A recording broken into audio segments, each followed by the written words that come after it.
ओम ज्योतिष संस्थान से मैं योगानंद त्रिपाठी। चंद्रमा जहाँ पर बैठा हुआ होता है, जैसे चंद्रमा यहाँ पर बैठा हुआ है तो ये अपनी सातवीं दृष्टि से जिस भाव को देखता है, चंद्रमा के पास सिर्फ सातवीं दृष्टि होती है, यह जिस भाव को देखता है उस भाव में फलों का विनाश करता है।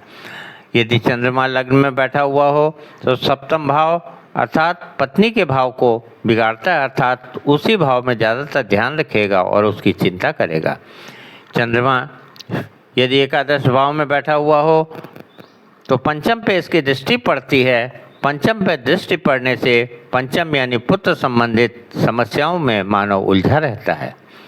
यदि अष्टम में बैठा हुआ चंद्रमा है तो ऐसे ही अष्टम 6, 8, 12 का चंद्रमा दोषी होता है और इसकी दृष्टि जब धन भाव पे पड़ेगी तो धन संबंधित समस्याएं मानव की जिंदगी में उत्पन्न रहेंगी। यदि पंचम भाव में चंद्रमा बैठा हुआ है तो अपनी सातवीं दृष्टि से एकादश भाव अर्थात लाभ और इच्छा को देखता है। इस स्थिति में उसका लाभ काफ़ी घट जाएगा और इच्छाएं भी पूरी नहीं हो पाएंगी।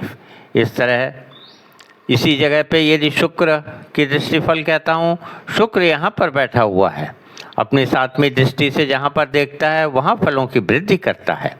अर्थात लग्न में बैठा हुआ शुक्र सातवीं दृष्टि से पत्नी भाव को देखता है, यहाँ पर सुखों की वृद्धि करता है।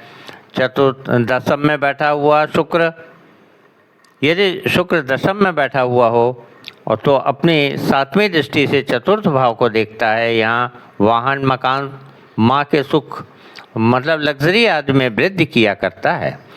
यदि तृतीय में बैठा हुआ शुक्र है तो सप्तम दृष्टि से भाग्य भाव अर्थात नवम भाव को देखता है और भाग्य में वृद्धि किया करता है।